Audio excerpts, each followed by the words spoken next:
नमस्कार.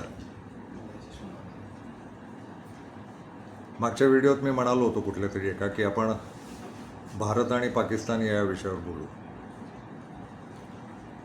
मध्यंतरी खरे राष्ट्रद्रोही पण राष्ट्रप्रेमाचा मुखवटा घेतलेले तथाकथित राष्ट्रप्रेमी खूपच लाटेवर आले होते आणि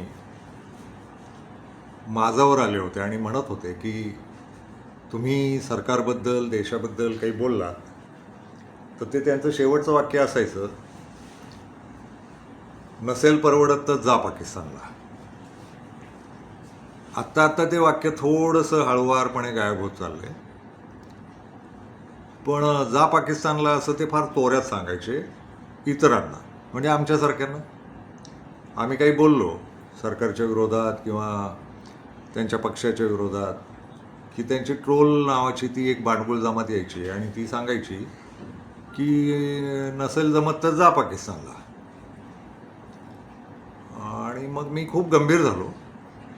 एकतर मी खान, त्यामुळं मग पाकिस्तान हे खानांच्या बोकांडी ठेवलेलाच विषय आहे. खान होते म्हणून पाकिस्तान तयार झाला असं काहीतरी बोललं जातं. आणि खान हे खलनायक आहेत आत्ता नव्या आधुनिक भारतात. तर मला प्रश्न पडला की आपल्याला हे पाकिस्तानला जायला सांगतायत ते खान म्हणून सांगतायत की माझे पाकिस्तानमध्ये हाल होतील म्हणून सांगतायत, ते कळायचं नाही. पण अभ्यास केला, मग पाकिस्तानच्या हात धुवून मागच लागलो आणि तपासणी करायला लागलो की पाकिस्तान हे आपल्या भारतीयांनी जाऊन राहण्यासारखं ठिकाण आहे का. तो खूप अभ्यासांती माझ्या लक्षात आलं की होय, भारतीयांनी जाऊन राहण्याच्या लायकीचंच पाकिस्तान आहे. पाकिस्तान आणि भारत यांच्यामध्ये अनैतिक मूल्यव्यवस्था नावाची जी काही गोष्ट आहे तिच्या बाबतीत कणमात्र फरक नाही. दोन्ही देश अनैतिकतेच्या बाबतीत अत्युच्च टोकावर आणि समान पातळीवर आहेत.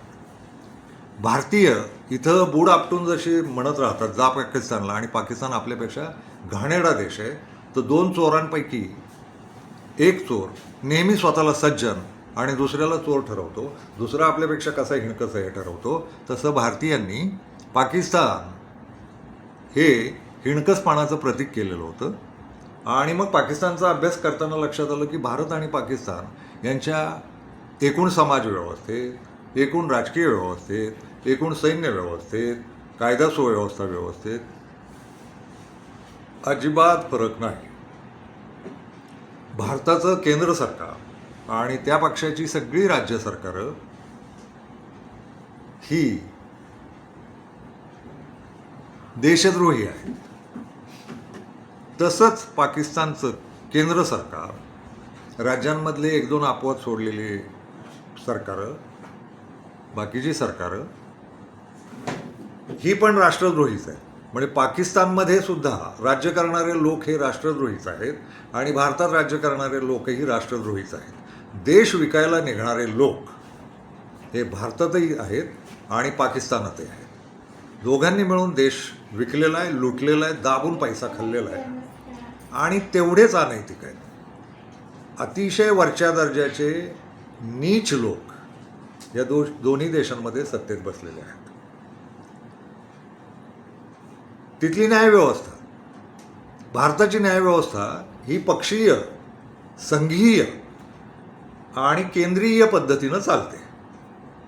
एका पक्षाची विचारधारा, एका संघटनेची विचारधारा आणि संविधानाशी बेईमानी हे आपल्या भारतीय न्यायव्यवस्थेचं आत्ता मुख्य लक्षण आहे.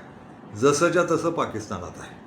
पाकिस्तानची संपूर्ण न्यायव्यवस्था ही तिथल्या केंद्र सरकारला आणि तिथल्या हरामखोरांना सामील आहे. भारताच्या सैनिकांचं काय झालंय तर भारतीय सैनिकांचं हिंदूकरण करण्याचा प्रयोग होतो. ते पूर्णपणे झालेलं नाही, ते खुलं नाही पण छुपं झालेलंच आहे. म्हणजे मध्ये मी तुम्हाला दोन उदाहरणं दिली की बाघा बॉर्डरवर मोहम्मद रफीच्या आवाजातलं गाणं सोनू निगमच्या आवाजात गायला लावणं ही भारतीय सैन्यानं केलेली मोहम्मद रफीची प्रतारणा आहे. हे बोललो होतो मी.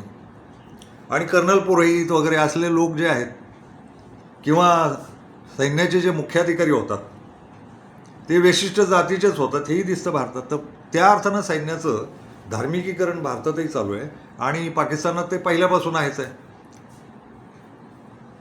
निवडणूक आयोग हा केंद्र सरकारचा गुलाम आहे, दारात बांधलेलं जनावर आहे.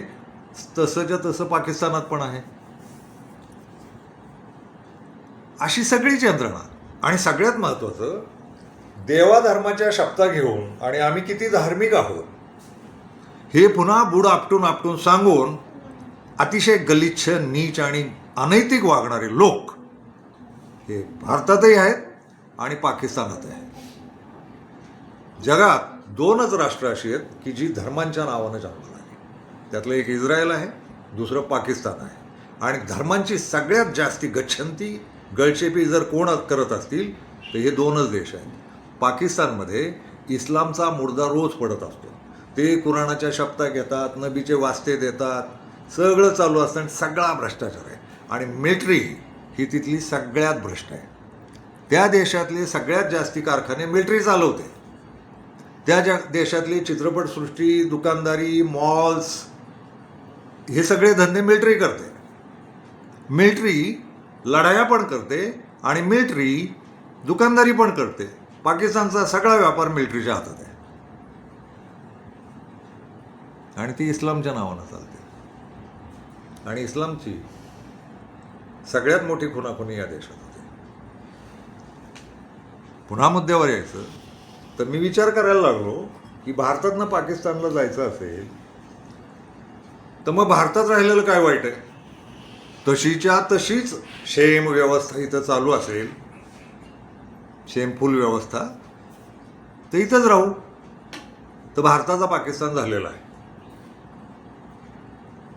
त्यामुळं वेगळं पाकिस्तानला जाणं काही गरजेचं नाही. पाकिस्तानचा अनुभव भारतातही येतोच आहे. त्यामुळं भारतातच राहणं, आपल्याच भारतभूमध्ये राहणं, भारताच्या जय जयकाराची गाणी गाणं आणि मनानं पाकिस्तानी असणं, इथल्या 140 कोटी लोकांचं वैशिष्ट्य येते. इथली यंत्रणा, इथल्या सुव्यवस्था सगळं पाकिस्तानी पद्धतीनं चालू आहे. त्यामुळे पाकिस्तानचा अनुभव घ्यायला पाकिस्तानला जायला पाहिजे असं मला अजिबात वाटत नाही. भारतातच ते सुख, तथाकथित सुख अनुभवता येऊ शकतं. अर्थात ते वाईट वाटतं, जा पाकिस्तानला म्हणणारे कमी झाले. याचं खरं कारण अखंड भारत या नावाची जी संकल्पना आहे ती राष्ट्रीय स्वयंसेवक संघाची संकल्पना आहे की एकदा अखंड भारत करूच म्हणून. त्यात अफगाणिस्तान, पाकिस्तान, नेपाळ, भूतान, श्रीलंका, ब्रह्मदेश असे देश गृहीत आहेत. तर माझा राष्ट्रीय स्वयंसेवक संघाला या मुद्द्याच्या बाबतीत अतिशयच कठोर पाठिंबा आहे की एकदा अखंड भारत कराच करा. कारण आता मी दाखवलंच तुम्हाला की पाकिस्तान आणि भारत तशी परिस्थिती वेगळी नाहीच आहे. तर मग समानच आहोत आपण सगळ्याच व्यवस्थांच्या बाबतीत, सामाजिकतेच्या बाबतीत, नैतिकतेच्या बाबतीत, धार्मिकतेच्या बाबतीत, जातीयपणाच्या बाबतीत. एकमेकांना हिणकस समजणं, हे खालचे आहेत, हे वरचे आहेत. जातवाद तिथेही आहे, प्रचंड आहे, मुसलमानांमध्ये सुद्धा. तर अखंड भारताचं स्वप्न जे RSS पाहते, या स्वप्नाच्या बाजूनं सगळ्या भारतीयांनी कार्यरत होणं आणि लवकरात लवकर बांगलादेश, नेपाळ, भूतान, अफगाणिस्तान जाऊ दे आता, ब्रह्मदेश वगैरे, पण अखंड भारत एवढा जरी केला, पाकिस्तान, बांगलादेश आणि भारत, तर फारच स्वागतार्ह स्वप्न आहे आणि आपण त्याच्यासाठी क्रियाशील झालं पाहिजे असं मला जोरकसपणे वाटतं. धन्यवाद.